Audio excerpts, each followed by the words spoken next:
네, 안녕하세요. 시민의 일상을 바꾸는 서울의 공론장 민주주의 서울 시민 제안 발굴 워크숍 지역화폐편에 참여해 주신 여러분 안녕하세요. 저는 사회를 맡은 오늘의 행동 정경훈입니다. 오늘 이렇게 여러분들 모시고 뜻깊은 지역화폐에 대한 정책 제안 워크숍을 마련하게 돼서 매우 기쁘고 감사하고 있습니다. 자, 그럼 첫 번째로 먼저 민주주의 서울이란 어떤 것인가 여기에 대한 소개부터 시작해 보도록 하겠습니다.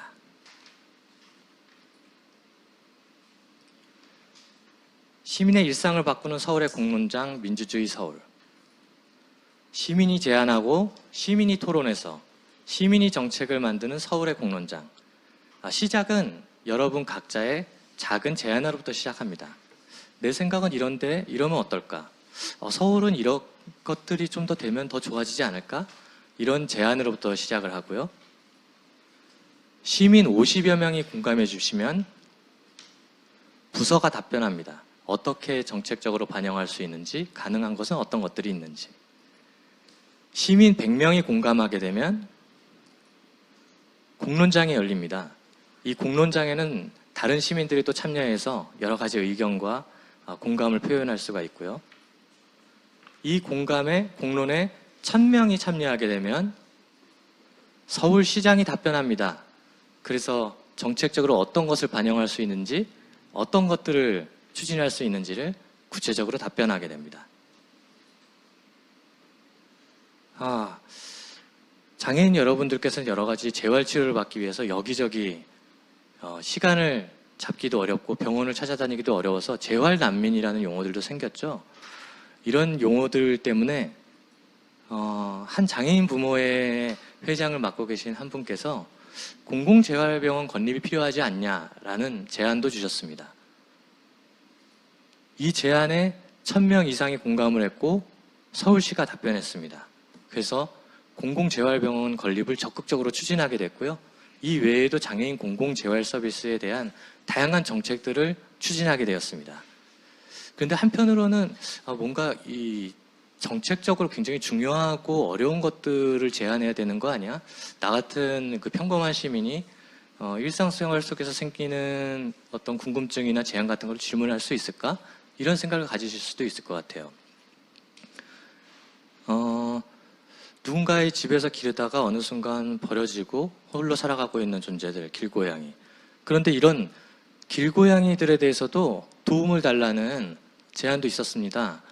이런 제안에도 5,000명이 넘는 시민들이 공감을 했습니다. 그래서 서울시에서는 이런 길고양이들을 위한 돌봄 정책들도 다양하게 개발해서 추진을 하게 됐습니다. 이렇듯 어려운 혹은 커다란 정책뿐만이 아니라 일상생활 속에서 서울 시민이라면 언제 어디서 누구나 제안하고 또 함께 토론하고 공감하는 서울의 공론장. 이것이 바로 민주주의 서울입니다. 오늘 지역화폐와 관련된 이 워크숍을 진행하면서도 아무리 작고 사소한 제안이라도 이런 것들이 좀 만들어지면 좋지 않을까? 이런 제안들을 여러분들이 많이 들려주신다면 이런 것들이 서울시의 정책으로 실현될 것이라고 생각합니다. 그럼 간단하게 민주주의 서울에 대한 소개를 이 정도로 마치고요. 본격적인 이 워크숍을 시작해 보도록 하겠습니다. 오늘 5분의 연사분들을 모시고 워크숍을 진행하게 됐는데요. 김소라 노원마을공동체지원센터장님 나오셨고요. 또 김진철 망원시장 상인회장님도 나오셨습니다. 최준규 경기연구원 연구위원님도 나오셨고요. 또 오늘 이 토론을 위해서 마포공동체경제모아의 윤성일 대표님, 그리고 숲속 작은 공방을 운영하시는 이금주 대표님께서도 나와주셨습니다. 그럼 오늘 첫 번째 세션, 지역 공동체를 살리는 공동체 화폐의 고민과 미래. 우리는 어떻게 해야 될지 김소라 노원구 마을공동체 지원센터장님 모시고 발제 말씀 들어보도록 하겠습니다.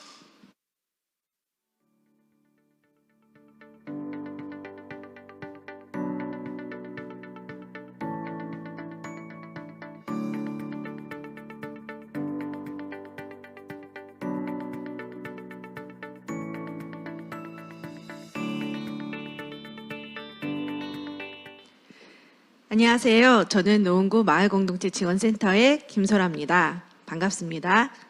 네, 저희가 오늘 여기서 지역카페 노원을 소개하게 되었는데요.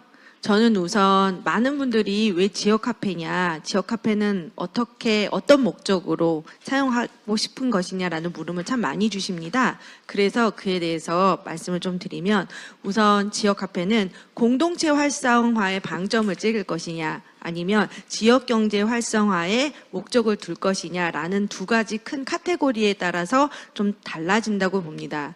저희 지역카페 노원은 바로 공동체 활성화에 방점을 찍고 있고요. 그래서 우리를 만나게 해준 마중물로서의 역할을 하고 있습니다.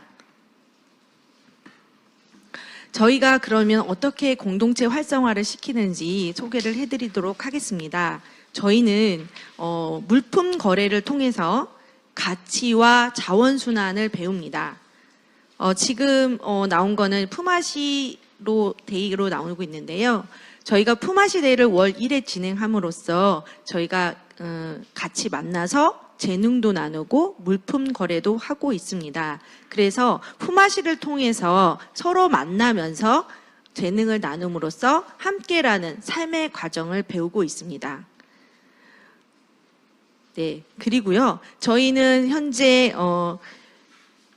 품앗이 데이를 통해서 물품 거래를 통해서 본인은 쓰지 않지만 다른 사람한테는 가치를 가질 수 있는 물품 거래를 통해서 자원 순환을 배우고, 그리고 같이 모여서 밥상을 나눔을 통해서 서로 정을 나누는 그런 활동을 진행하고 있습니다. 지역카페 노원이 조금 더 다른 특징이 있다면, 저희는 사회적 가치를 경제적 가치로 환원하는 자원봉사, 기부, 그리고 기부 물품에 대해서도 1시간에 700노원, 그리고 기부 금품에 대해서는 기부액의 10%를 지역카페 노원으로 주고 있고요. 결국 이런 건 전체적으로 공동체를 활성화시킴과 동시에 우리가 서로에게 관심을 갖고 또 서로를 돌봄으로써 상생하는 그런 서로 돌봄의 의미를 갖고 있다고 말씀드릴 수 있습니다. 저는 지역카페 노원을 통해서 많은 분들한테 그런 말씀을 드리거든요. 우리가 공동체 화폐인 지역카페를 쓸 때 과연 우리는 흔쾌히 그 불편함을 감수할 수 있을 것이냐, 그런 질문을 드립니다. 같이 만나러 나오고, 그리고 내 옆에 있는 사람을 위해서 같이 밥상을 차리고, 그리고 서로 이야기를 나누면서 그 시간들을 기꺼이 내어줄 수 있느냐, 저는 그런 질문 말씀드리고 싶고요. 저희 지역카페 노원이 공동체 활성화에 대단히 큰 역할을 하고 있다는 것을 끝으로 말씀드리고 싶습니다. 감사합니다.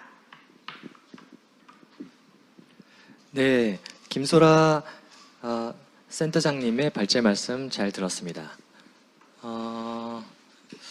그 불편함을 우리가 흔쾌히 감수할 수 있는가? 라는 이제 질문을 던져주셨는데요. 어떻게 보면은 저희가 사용하고 있는 이런 지역 화폐, 이게 누구를 위해서 어떻게 쓰이는 거지? 왜 필요한가? 이런 부분들에 대해서 서로 좀 생각해보고 거기서 생기는 불편함들도 좀 돌아볼 필요가 있지 않나 라는 생각도 드는데요. 이런 것들을 저희 서울시 시민들이 함께 하려면 좀 어떤 것들이 필요할까? 이런 부분에서도 시민 여러분들의 좀 제안과 의견들이 필요할 것 같은데요. 또 오늘 마포 지역에서 또 공동체 화폐 활동을 하고 계신 윤석열 대표님께도 한번 토론 말씀 한번 여쭤보도록 하겠습니다. 일단 이제 첫 번째 사례로 노원의 노원 사례를 들었죠. 제가 알기로 이제 노원은 지자체에서 카운팅되지 않는 자원봉사 활동이나 물건에 대한 기부를 예를 들면 1시간 동안의 자원활동을 700노원으로 돈을 발생시키는 거죠.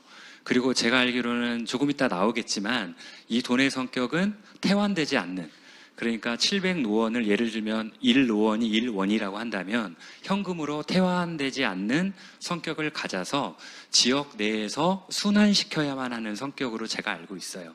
예, 저는 되게 좋은 시도라고 보여집니다. 그러니까 어찌됐든 죽어있는 그러니까 죽어 있는 거는 좀 이제 과한 그 표현인데요. 그러니까 자원봉사라고 하는 것, 물건에 대한 기부라고 하는 것이 선한 마음, 지역 공동체와 함께하고자 하는 마음의 표현일 텐데, 이런 것을 그 자체적으로 마무리하는 것이 아니라 이것과 지역 경제와 만나는 것, 이것과 지역에 있는 골목 상권과 만나는 것, 이것과 마을 공동체의 강의라든가 뭐 어떤 이런 것들과 만나는 계기를 살린 게 이 노원인 것이죠. 이 여러 가지 지역 화폐가 있거든요. 사실은 이제 서두에 이 공동체를 살리는 혹은 지역 경제 활성화를 살리는 두 가지 성격으로 크게 나누셨지만, 지역 화폐는 사실은 어떤 목적에 따라서 발행하느냐에 따라서 100가지, 10,000가지, 1000가지가 있을 수 있습니다. 그래서 노원의 케이스는 그 노원의 그 색깔과 장점이 있다고 생각이 드는데요. 다만 시민들의 입장에서는 아까 이제 발제자분들께서 조금 얘기해 주신 거, 불편을 감수할 수 있느냐라고 하는 질문은 다소 생각해 봐야 될 것 같습니다. 이유는 모르겠습니다. 이제 지금의 시대는 공동체 활동, 소비 활동, 물론 이제 이것을 운영하는 사람들은 좋은 가치를 실현하고 그거를 뭐 편리성을 위해서 많이 노력을 하잖아요. 하지만 그거를 사용하는 사람들이 어떤 가치에 충족하기 위해서 불편을 꼭 감수해야 되는가? 그러니까 그 운영하는 측에서는 편리하게끔 계속 노력을 하고, 그러니까 제 말씀은 불편이 반드시 전제되는 그 화폐로는 제가 보기에는, 그러니까 계속 그 운영진에서는 노력을 해야 될 거고, 이런 좀 고민이 조금 드는 거죠.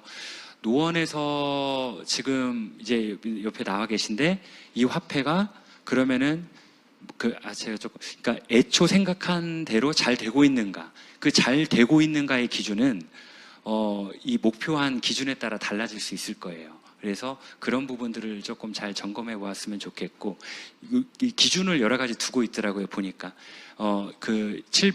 예를 들면 어느 가게에서 계산하는데, 예를 들면 냉면값을 5,000원인데 계산하면 이 노원으로는 10%밖에 계산이 안 되고, 이런 것들을 이제 고이는 현상을 막기 위해서 하고 있는데, 이러한 것들이 하는 이유가 있을 텐데, 이게 잘 되고 있는지, 아니면은 가게에서 이게 잘 유통이 안 된다라고 한다면 어떤 문제가 있는지, 이런 부분들을 너무 가치 중심적으로만 바라볼 것은 아니라 그런 부분들을, 현실적인 대안들을 잘 살펴보아야 이게 이제 좀 이렇게 원하는 이 목표가 달성될 수 있을 거라고 생각합니다. 예. 네. 현재 뭐 서울시에서 발행하고 있는 이제 지역 화폐로는 앞서 이제 노원의 사례처럼 자원봉사라든지 나눔이라든지 사실 이제 이런 부분까지 이 화폐로 측정이 되거나 거래가 되거나 이제 그렇지는 않고 있는데요. 한편으로는 서울시의 지역 화폐도 좀 이런 이 활동이 좀 필요하지는 않을까, 이런 생각도 좀 해보는데요. 혹시 또 다른 발제자분들이나 토론자분께서 다른 또 의견들이 있으신지요? 저는 이제 그 자원봉사와 관련해서 이렇게 저희 자원봉사 센터의 센터장님들이 자원봉사는 보수의 가치를 가졌는데 지역 화폐를 주는 게 과연 맞는 것이냐라는 질문을 하셨어요. 그래서 그런 부분에 있어서 그런 말씀 드렸거든요. 어쩌면 1시간에 700노원이어서 가능하지 않을까라는 말씀 드렸는데, 저희가 지금 지역 카페에 가입되어 있는 분들이 8,500명이에요. 다시 말해서 자원봉사를 1시간을 했을 때 이게 시간 누적에 따른 어떠한 그 가치를 받기가 조금 확인하기가 어렵지만, 700노원이라고 받았을 때 최소한 그걸 가지고 이렇게 차를 마실 때 그 부분이 감해지는 그러한 또 나름의 쏠쏠한 그런 재미란 부분이라든 것들이 좀 같이 동기부여를 하지 않을까라는 생각이 들거든요. 그래서 그게 어떠한 돈을 받기 위해서가 아니라 자원봉사를 했을 때 또 다른 하나의 즐거움과 그 다음에 같이 함께 할 수 있는 그러한 촉진의 어떤 계기가 되지 않을까요? 그래서 가능하지 않을까요? 라는 말씀을 드린 적이 있는데요. 저는 그런 좀 긍정적인 부분도 질문하셨던 부분들에 대해서 답을 좀 드리고 싶다라는 말씀 드리고 싶네요. 네, 여러분들이 또 질문도 올려주시고 계신데요. 질문도 많이 올려주시고 또 이렇게 좀 지역 화폐가 되면 좋겠다. 지역 화폐를 이렇게 쓸 수도 있지 않을까? 이러한 좀 이 제안과 의견들도 좀 많이 올려주시기를 부탁드리고요. 이 올라왔던 질문 중에 보면은 민간 지역 화폐 중에서 이렇게 노원에서 이러한 것들이 가능했던 좀 특별한 이유가 뭘까요? 이런 질문도 있는데 센터장님 혹시 보시기에 센터장님이 계셔서 그럴까요? 아니면은 노원에서 이런 활동이 좀 잘 됐었던 이유가 어떤 게 있을까요? 저희 옆에 계시는 우리 그 숲속 작은 공방의 우리 이금주 선생님 더 그거에 대해서 더 잘 말씀해 주시지 않을까 싶습니다. 숲속 자궁방의 이금주입니다. 저희 이제 민간 지역화폐로서 노원에서 하고 있는 거는 이제 저희가 볼 때 이제 지역의 공동체 활성화를 살리기 위한 지역화폐로서 보면 더 쉽다고 생각합니다. 그래서 저희가 거기에 아까 센터장님 말씀하셨듯이 뭐 물품 거래라든지 또한 품나눔이라든지 밥상 나눔이 어찌 보면 우리 지금 현대 생활을 살아가는 사람들이 모였을 때 정을 나누는 또한 서로 상생하는 그러한 기반이 될 수 있다고 생각을 해요. 그래서 저희가 이제 그 노원 700노원을 통해서 많지는 않지만 봉사자들이 봉사하고 또한 이렇게 아까 말씀하신 진짜 조금 힘든 부분도 감수할 수 있는 부분들이 좀 사실은 있지요. 하지만 그것 또한 공동체에서 할 수 있는 일이라고 생각하고요. 저희가 이제 노원에서 가능했던 이유는 이제 가맹점들이 많이 생기고 있잖아요. 그래서 노원구에서는 노원을 쓸 수 있도록 보통 구에서 이제 뭐라 그래야 돼? 구에서 가지고 있는 공공시설 같은 데는 20%에서 한 30%까지 이렇게 노원으로 쓸 수 있는 그런 기회를 주고 있거든요. 그래서 노원을 가지고 좀 공동체가 활성화되고 또 더 나아가서는 모든 구민들이 활성화할 수 있는 그런 화폐라고 생각합니다. 거기 조금 보태면 아마도 기관장이셨던 저희 전 구청장님이 또 의지가 있었지 않았을까라는 그런 생각도 드는데요. 그러니까 2011년도 그 구청장이셨던 지금 현재 김성환 의원님께서 구청장 시절에 이제 저희 이제 마을 공동체 복원 사업을 하셨어요. 오랫동안. 그래서 아마 그것도 기반이 되고 그리고 또 하나 이제 저희 그 제로페이가 지금 긴급 재난지원금으로 더 많이 활성화됐지만 시장님이 그걸 만드시지 않았으면 그걸 사용하는 부분에 있어서도 어려움이 있지 않을까 생각이 들었는데 그것 또한 마찬가지 같은 그런 맥락이지 않을까라는 생각이 듭니다. 네, 토론자분들의 여러 가지 그 의견 말씀 들었고요. 화면에 보시는 것처럼 또 시청하고 계신 여러분들이 또 질문과 또 의견들 올려주고 계십니다. 다양한 의견들 많이 올려주시기를 부탁드리고요. 그러면 이제 두 번째 세션으로 넘어가 보겠습니다. 골목 상권과 지역 시장의 경제적 순환을 위한 지역 화폐 활용 제안이라는 제목으로 발제를 해주시겠고요. 김진철 망원시장 상인회장님께서 발제를 해주시도록 하겠습니다.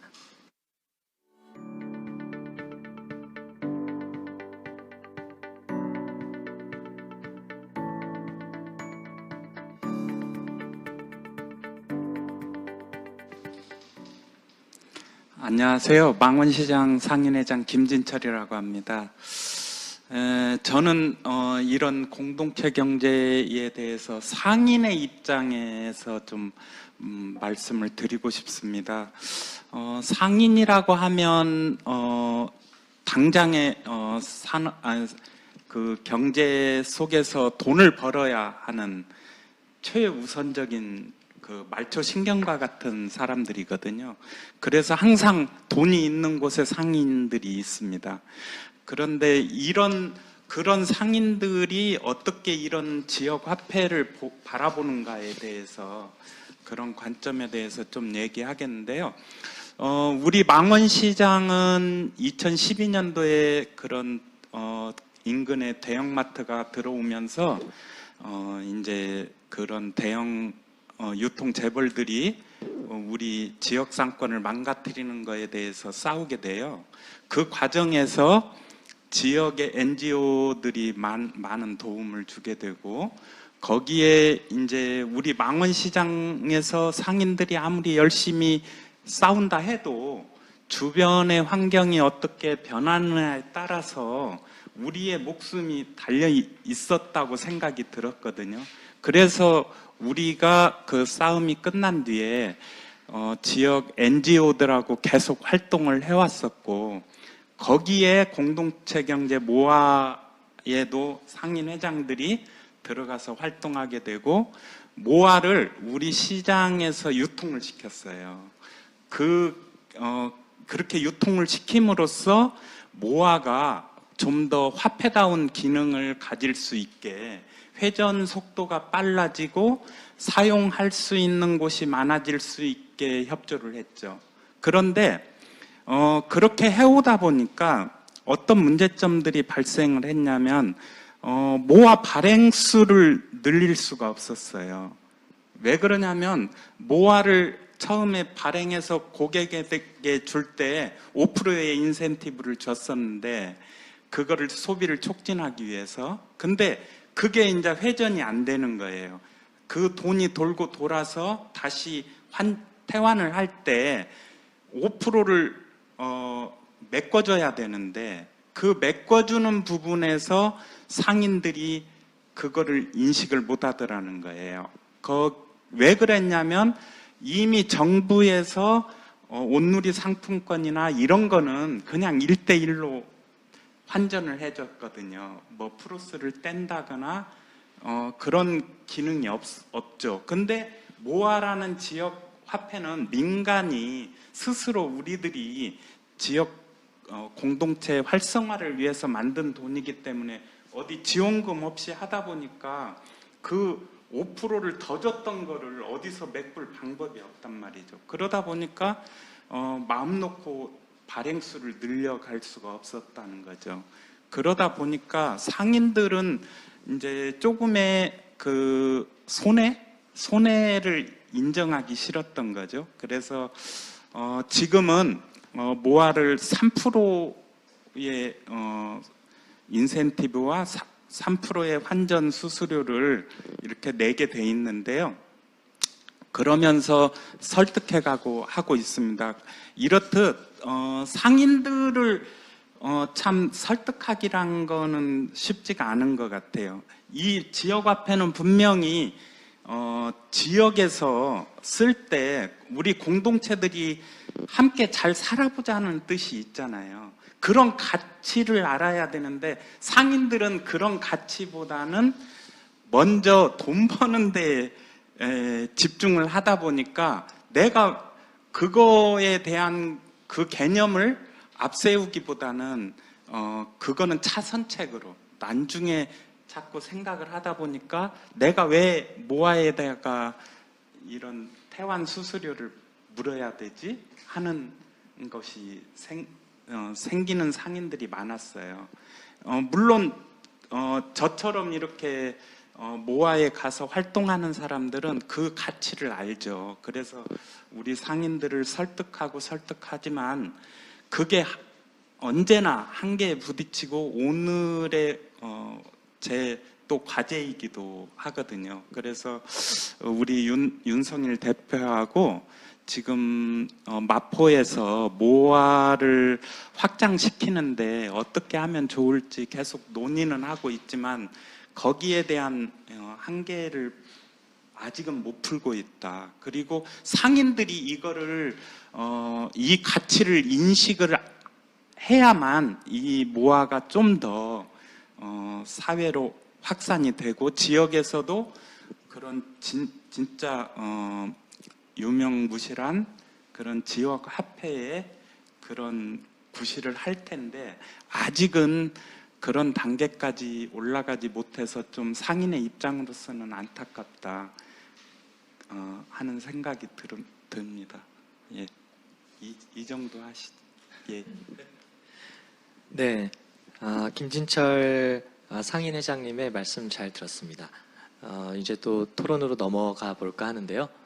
한편으로는 이번 그 긴급 재난지원금 이 서울 시민들에게 주어지면서 이 코로나라는 이제 위기를 극복하기 위한 여러 가지 활동들이 이어졌는데, 실제 그 회장님도 그 망원시장에서 오랫동안 또 이 장사를 해오고 계시고, 또 이금주 대표님도 공방을 운영해 오고 계신데, 실제 좀 이런 재난지원금이나 지역화폐가 좀 어떻게 경제적으로 도움이 됐을까요? 어떠신가요?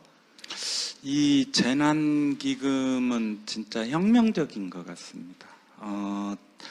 우리 자영업자 같은 분들한테는 단비와도 같은 기금이었는데요. 이 자금이 사실 그동안에 이런 골목상권이나 전통시장이나 이런 골목골목에 있는 상권들이 죽었던 거는 유통재벌들의 무분별한 침투 때문이었거든요. 굉장히 지금 우리나라에 200개 정도의 대형마트가 있으면 충분하다라고 평가받는데 지금 전국에 500개의 대형마트가 들어서 있고 거기에 또 그 사이사이에 SSM 마트가 뭐 한 3,500개 정도 들어와 있고 거기에 유통 재벌들이 운영하는 편의점이나 이런 것들이 더 골목골목에 지금 있는 상황이잖아요. 거기에다가 또 대형 쇼핑몰이 또 들어오려고 하고 있고 많이 들어와 있어요. 이렇듯이 지금 자영업자들이 노력 안 해서 어려운 게 아니라 아무리 노력을 해도 먹을거리가 너무 적은 거죠. 이미 다 뺏겨버려서.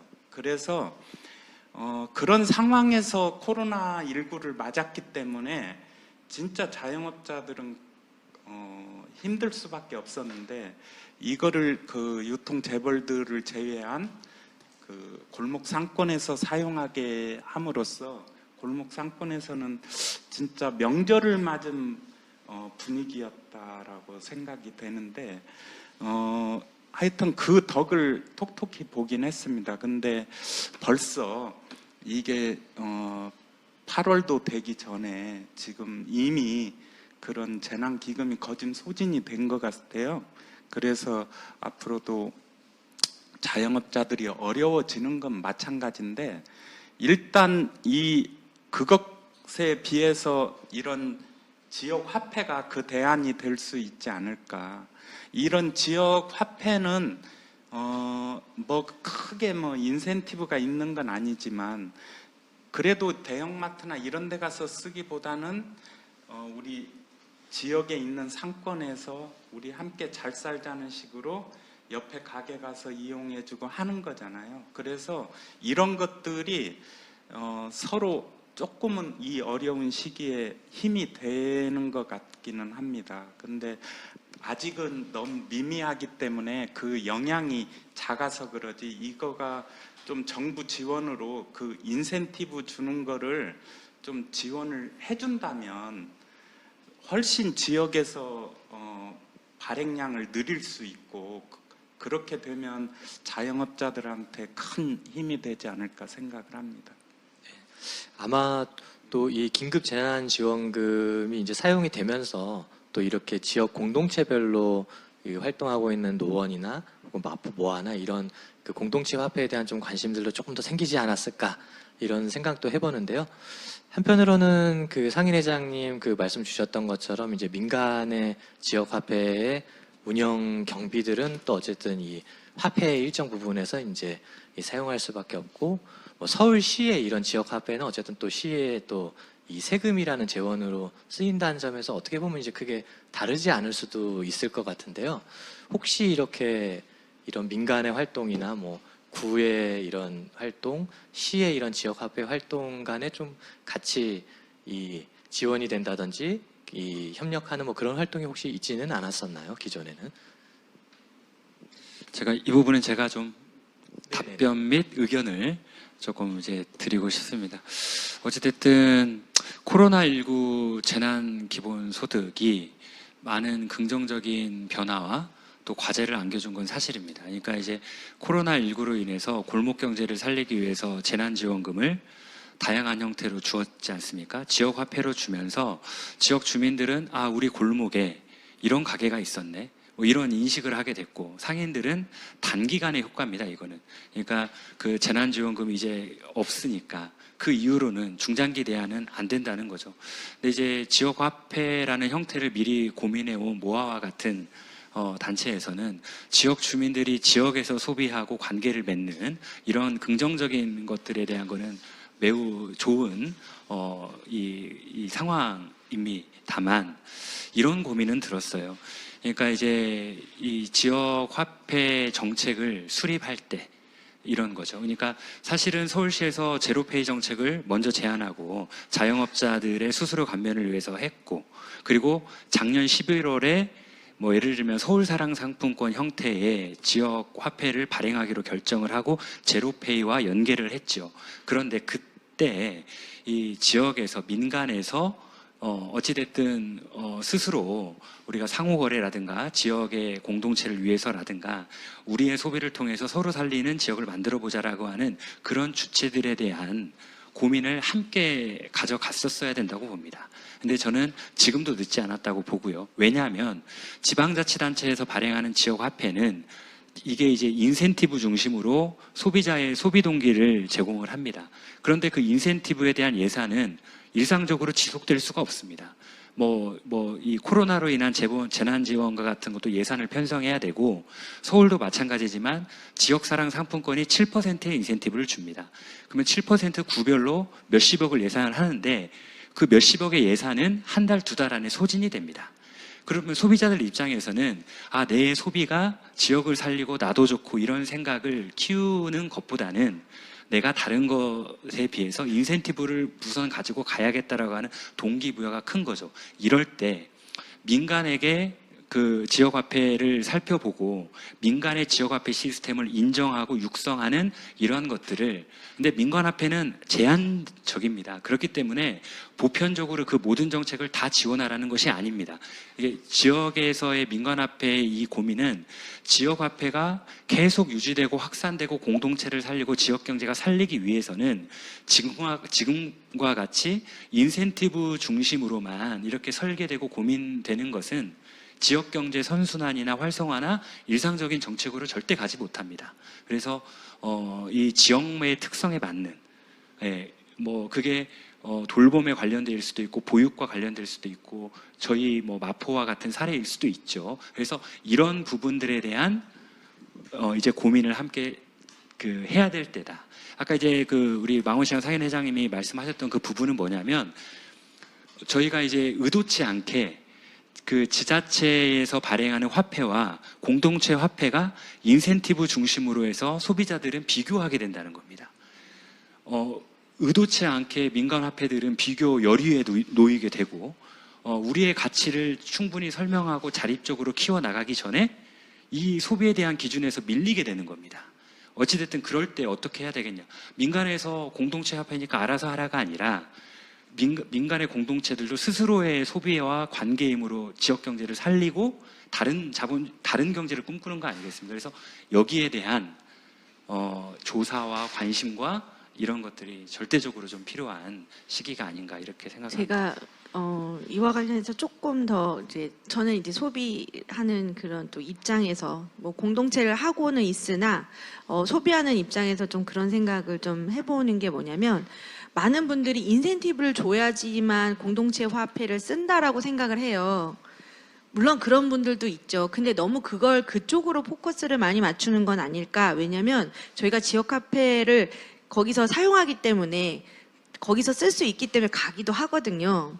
첫 번째로 아까 말씀하신 우리 동네 이런 가게가 있었어? 라고 하는 홍보 부분도 있지만, 저는 거기에 계시는 분들도 지역에 있는 분들이 왔을 때 기꺼이 웃으면서 내 이웃이라는 부분들을 각인하면서 맞아주는 게 필요하다. 왜 저희 이때까지 덤이란 게 있었잖아요. 시장에 가면 덤. 근데 마트 가면 1+1은 있어도 덤은 없어요. 그런데 시장에 그런 덤이 마찬가지로 그 안에서 덤으로써 가게에서 단무지 하나를 더 갖다 주더라도 덤으로써 작용하면 다음에 또 여기가 좋아서 오거든요. 그러니까 비싸고 맛있어서 맛집 다 똑같을 수도 있고 아닐 수도 있으나 저는 사람을 보고 가는 가게도 많거든요. 그런 부분에도 조금 더 신경을 많이 써야 된다. 그래서 지금 많이들 인센티브를 많이 줬으면 좋겠는데, 기본적으로 앱으로 발행했던 것도 카드나 종이에 따른 수수료나 이러한 비용들이 워낙 많이 듭니다. 그게 다른 곳에서도 고민이고요. 근데 그것은 결국에 소비의 하나의 문제거든요. 근데 저는 지역 카페가 단순한 소비가 아니라 순환의 목적으로서 가져가야 된다는 생각이 듭니다. 그래서 그런 쪽에 조금 더 포커스를 맞추면 아까 말씀하신 민간 화폐와 그다음에 또 시장 경제 화폐와 같이 그걸 고민을 나눈 자리가 이제는 정말 필요하다라는 생각이 듭니다. 네, 여러분들께서 또 좋은 의견 말씀 주셨고요. 지금 또 시청하고 계신 또 시민분들 의견도 계속 올라오고 있습니다. 이런 그 지역 화폐를 종이 형태가 아니라 그 뭔가 이 온라인을 통한 이제 블록체인 방식으로 IC 칩이나 이런 것을 통해서 좀 사용할 수 있게 해야 되는 거 아니냐라는 이제 의견도 보이고요. 좀 더 젊은 층들이 이 지역 화폐에 대해서 좀 인지하고 사용할 수 있도록 젊은 층이 주로 소비하는 어떤 상품이나 서비스 혹은 지역의 공간들에도 좀 이런 것들을 도입할 수 있어야 되지 않겠는가, 이런 의견들도 올라오고 있습니다. 네, 이런 부분들 계속 살펴보도록 하고요. 이제 다음 세션으로 넘어가 보도록 하겠습니다. 세 번째는 최준규 경기연구원 연구위원님 모시고 서울시 지역화폐 개선점과 민간 지역화폐 협력 방안이라는 제목으로 발제 말씀을 들어보도록 하겠습니다.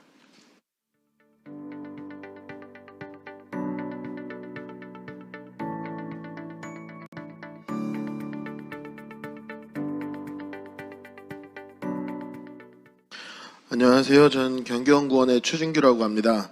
오늘 서울시 지역화폐 개선점과 민간 지역화폐 협력 방안이라는 주제로 이제 발표를 맡게 되었는데요.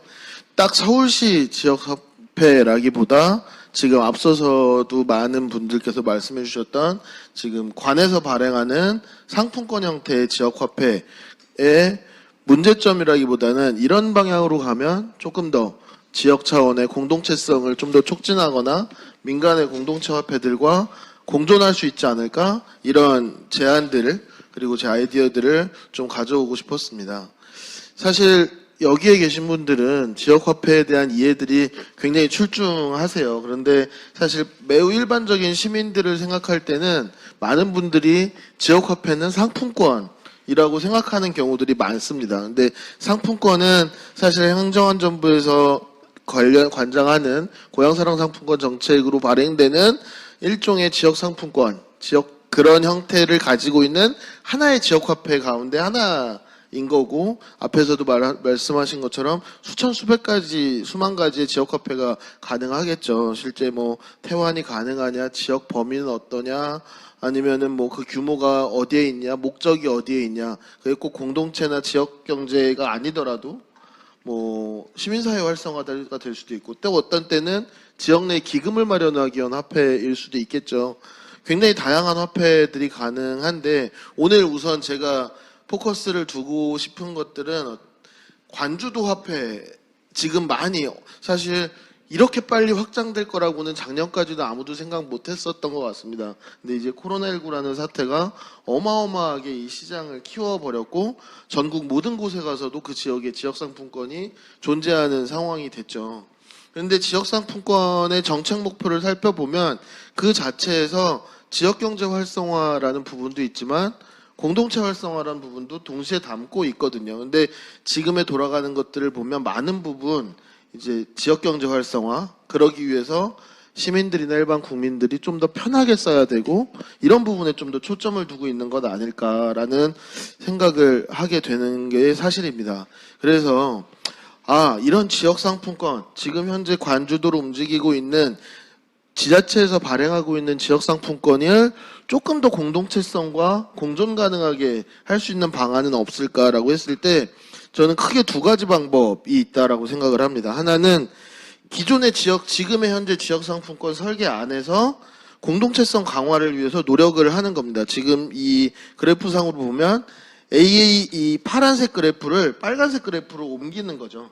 그래서 이 활동의 자체가 공동체성을 좀 더 머금을 수 있게 바꿔주는 겁니다. 그래서 지금의 상품권이 가지는 편의성은 그대로 유지하면서도, 예를 들면 인센티브 얘기 많이 하셨는데 그 제공 방식을 좀 달리할 수도 있겠죠. 그러니까 저희가 사전 인센티브를 주고 빨리 써라 하는 방식을 소비를 했을 때 마일리지를 적립하는 방식으로 바꿀 수도 있고요.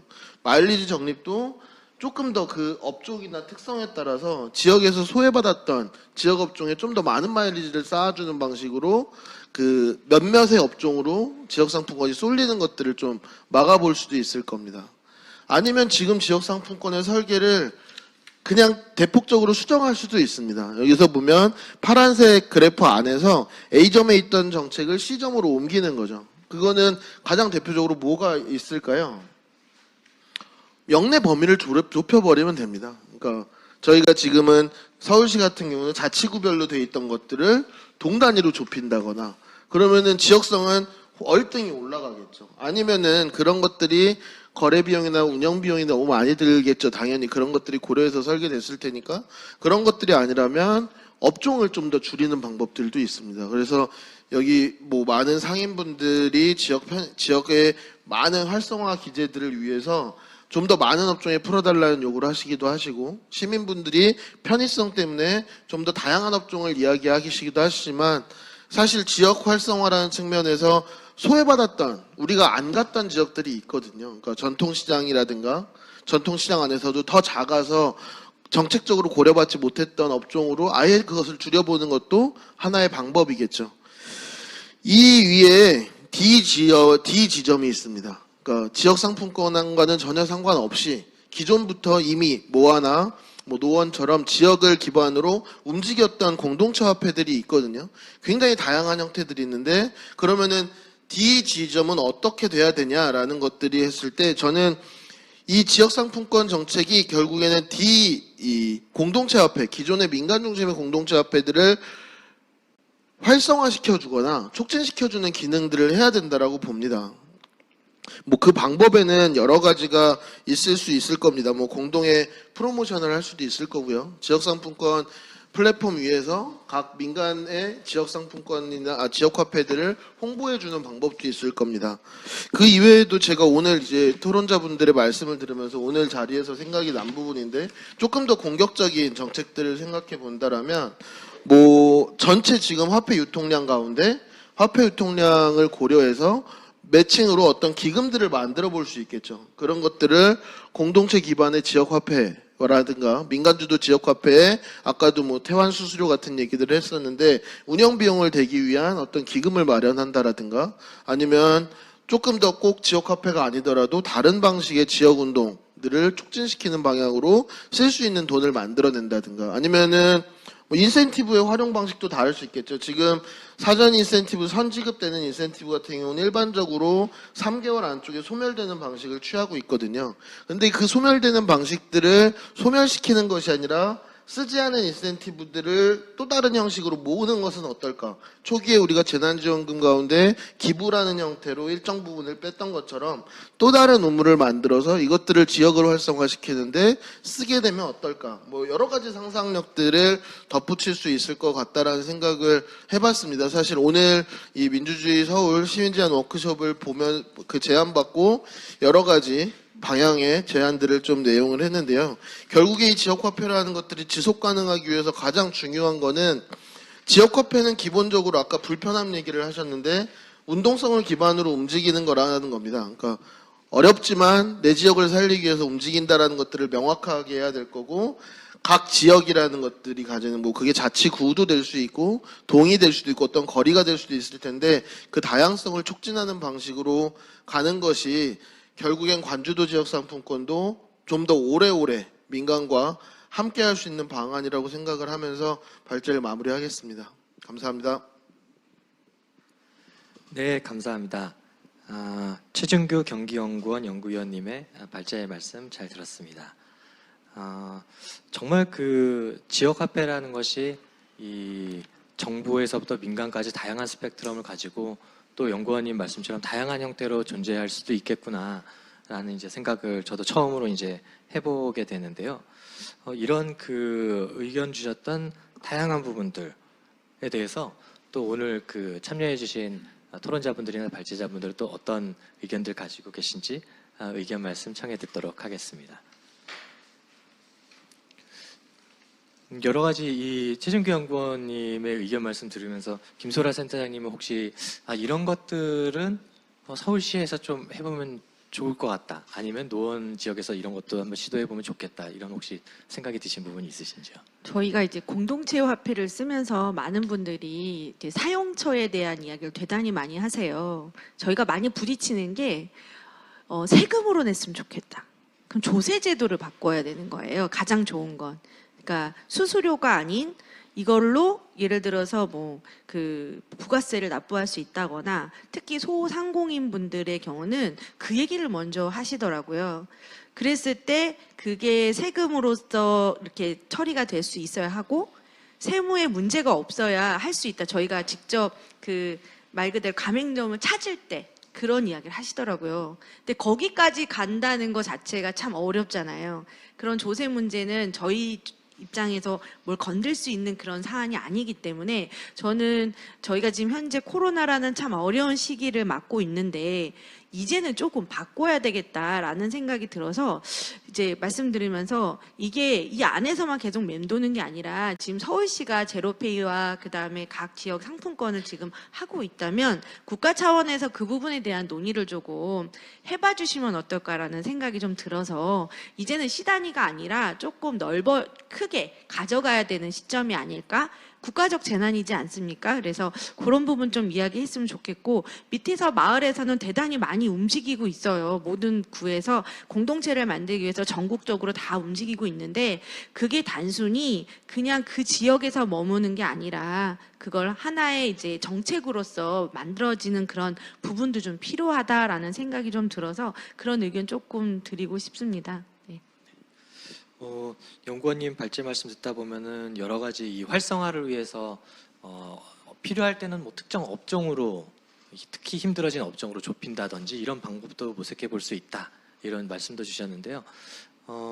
김진철 그 상인회장님이나 이금주 대표님 보시기에 실제 이 상인분들 중에서도 아마 또 이 코로나 과정 중에서 특히 또 뭔가 좀 소외돼 있거나 일반 시민들이 이 소비로서 접근하지 못하고 있는 그런 업종들도 있을 수도 있지 않을까라는 이제 생각도 해보는데요. 혹시 이런 뭔가 특정한 업종에 대한 어떤 사용이나 이런 부분들에 대한 현장에서 느끼는 어떤 필요 같은 것들도 있을까요? 그것보다는 이번에 그 재난기금 때문에 전통시장이 원래 공산품이 잘 안 돼요. 예를 들어서 의류나 뭐 신발, 메리아스 이런 것들이 그동안에 잘 안 팔렸었는데 재난기금 써야 되니까 이런 이불, 뭐 의류, 시장 메이커 그러니까 예를 중저가 그런 메이커들이 많이 팔리는 걸 봤어요. 그래서 이런 제도가 상당히 그 재난기금이 그런 부분을 많이 기여를 했다.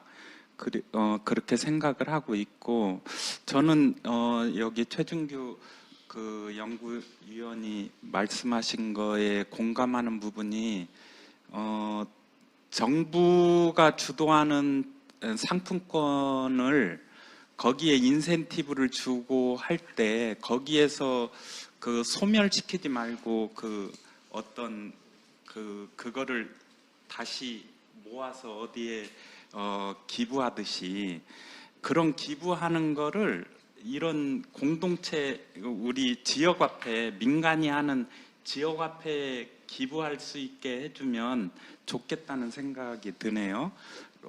사실 이런 지역에 있는 이런 지역화폐들 민간이 하는 지역화폐들은 사실 큰 돈이 드는 건 아니에요. 우리가 운영비를 굉장히 아껴서 하고 있거든요. 그렇기 때문에 여기에 조그만 돈만 줘도 그만큼의 효과가 바로 나타나거든요.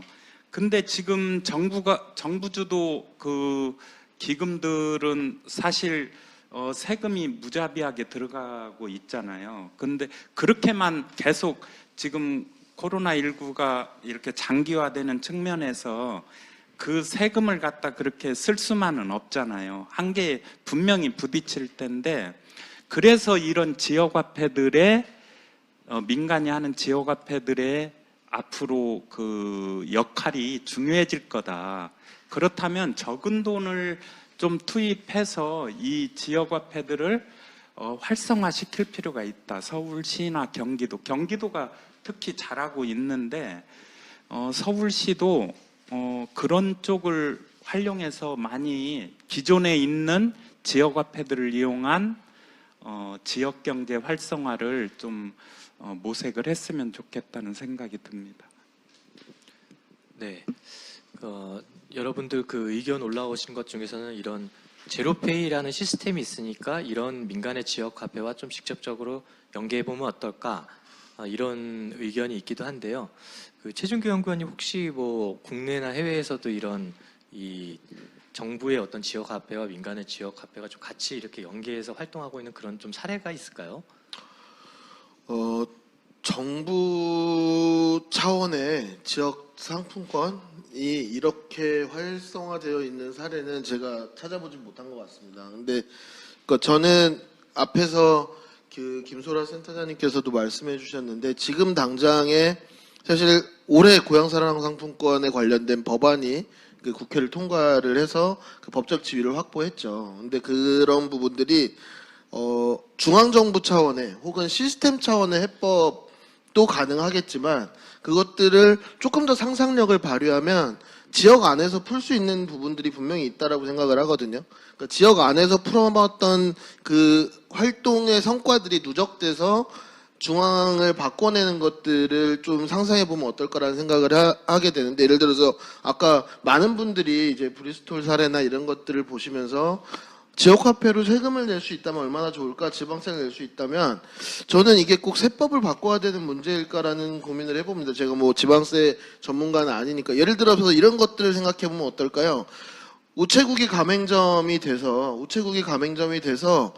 내가 지방세를 낸다고 했을 때 우체국이 내 지방세를 대신 납부해 주는 거죠. 그 다음에 그 지방세분만큼 중앙정부로부터 퇴환을 받으면 되는 겁니다. 가맹점이 받는 것처럼. 그러니까 굳이 지방세법이나 뭐 우리가 이런 것들을 지역화폐로 받을 수 있다고 법령을 바꾸지 않더라도 이 지금 현재 할 수 있는 것들에서 충분히 활용할 수 있는 것들이 있지 않을까라고 생각을 하고 있는 거고, 아까 이제 공동체성 강화를 위한 노력에서 구체적인 사례들을 말씀드리진 못했는데 앞에서 이제 역내 순환을 이제 많이 요청하는 경우들이 있죠. 그런데 역내 순환, 이제 한 번 사용된 지역화폐가 다시 활용되는 게 사실 굉장히 어렵거든요. 그거는 민간화폐에서도 마찬가지일 겁니다. 왜냐하면 이제 가맹점 수가 제한되어 있고 이런 부분들이 있어서. 근데 뭐 예를 들어서 뭐 전주에서 지금 움직이고 있는 공동체화폐 꽃점 같은 경우는 환전을 하고자 하는 소상공인들이 3% 수수료를 지급해야 돼요.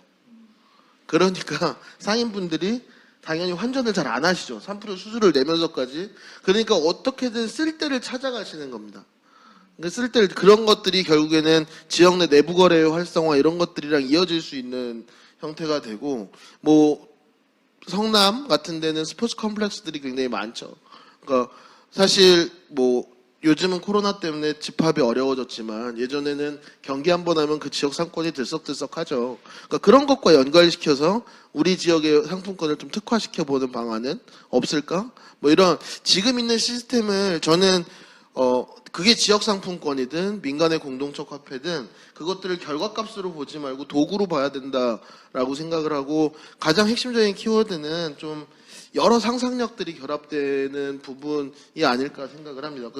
당장 중앙의 법령이나 시스템을 바꿔서 하게 되면 그만큼 부작용도 클 수 있기 때문에 지금은 우리가 가지고 있는 재미있는 도구를 즐겁게 활용해 보는데 좀 초점을 두는 게 좋지 않을까라는 생각입니다. 네, 오늘 그 시청해 주시는 분들의 상상력이 어느 때보다 필요한 그 부분이 아닐까 싶고요. 실제 최근 이 기간 동안에 보면은 이 긴급 재난지원금을 또 사용하시기도 하시고, 아마 또 구의 지역사랑 상품권을 사용하시는 분도 계실 거고, 또 노원 같은 경우 이제 노원을 사용하시는 분들도 만나면서 아마 이분들이 가지는 좀 느낌일 수도 있고 어떤 그 교류하는 마음일 수도 있을 것 같은데, 어떻게 좀 차이점이나 장단점이 있을지 궁금한데요. 이금주 대표님 보시기에는 이런 좀 다양한 지역 화폐를 쓰시는 분들의 어떤 차이가 있나요? 어떠신가요? 글쎄요. 저는 지금 최준규 위원님의 이제 말씀 중에 이 지역화폐를 도구로 봤을 때 그것 또한 좋다고 말씀하셨잖아요. 좀 전에. 저는 그 말에 되게 갑자기 공감이 되는데 저희 노원화폐는 사실 어떤 돈으로 손으로 만질 수 있는 화폐가 아니잖아요. 이렇게 핸드폰에 이제 다 이렇게 앱들을 깔고 다 있어요. 그래서 이 안에 있는 돈을 가지고 어떤 이제 가맹점에 가서 쓰고 있는데 그 사실 저희가 재난 기금하고는 사실 이 노원화폐는 연관이 없었다고 보고요. 또한 이 지금 저희 노원화폐는 코로나로 인하여서 또 지금 잠깐 중단되었다고 볼까요? 아무튼 사용은 할 수 있으나 저희가 지금 적립은 못하고 있다고 해야 되나요? 왜 그러냐면 봉사자들이 봉사를 해서 받는 노원을 받을 수 없고요. 지금 모든 게 모일 수 있는 그런 공간이 됐기 때문에. 그런데 이제 가지고 있는 걸로 인해서 어떤 이제 가맹점에 가서 사용은 할 수 있어요. 저희가. 그러한데 지금 이제 아까 보면은 우리 저기 의원님이 도구로 쓴다고 하셨잖아요. 저는 이제 이 저희 노원화폐가 정말 공동성을 정말 활성화시키고 촉진하는 데는 아주 좋은 화폐라고 생각합니다. 그래서 저희 공동체에서 하는 그런 물품이라든지 품앗이, 이 품이라는 게 우리가 가지고 있는 기술적인 어떤 재능이라든지 이러한 것들을 남에게 나누는 거잖아요.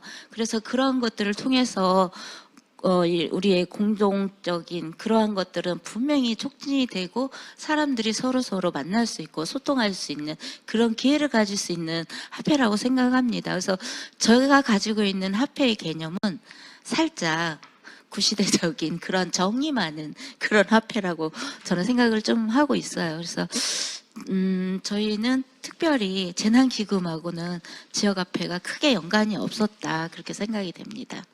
제가 여기 질문 중에 노원구에서 초기에 가맹점을 어떤 방식으로 확장했는지 궁금하다고 하셔서 이거는 제가 답을 해드려야 될 것 같아서 제 질문에 대한 답은 좀 드려야 될 것 같습니다.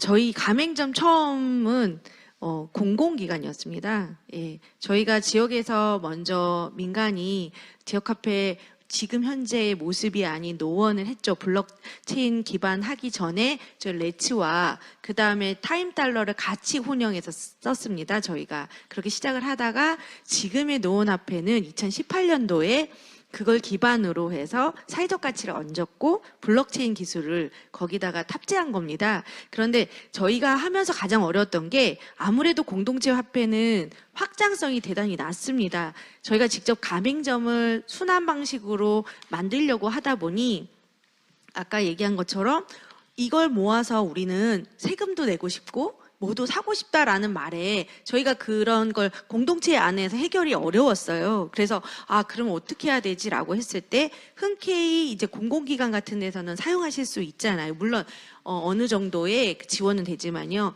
그랬을 때 그러면 공공기관에 사용하고 거기에 사회적 가치도 부과하고 블록체인도 넣고 해서 지금의 노원이 생긴 겁니다. 그래서 공공기관이 시작이 되다 보니까 현재 한 44개 정도의 공공기관이 있어서 축구장에서도 쓰고요. 저희 스타디움 있거든요. 거기서도 쓰고 그 다음에 이제 구민체육센터에도 쓰고 저희 심지어 기부도 할 수 있습니다. 그래서 그런 방식으로 전환하다 보니 공공기관이 참여를 하니까 다른 민간기관에서도 그거에 대한 좀 더 신뢰나 이런 부분의 확장성을 고려해서 참여가 점점 늘기 시작했고요.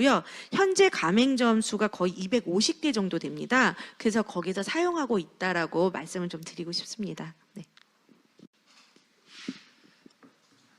네. 오늘 그 5분의 연사분들을 모시고 서울시의 지역화폐 또 민간의 지역화폐 이런 지역화폐가 좀 어떻게 더 나은 방향으로 이제 발전해 갈 수 있을지에 대한 여러 가지 말씀들을 들어봤습니다.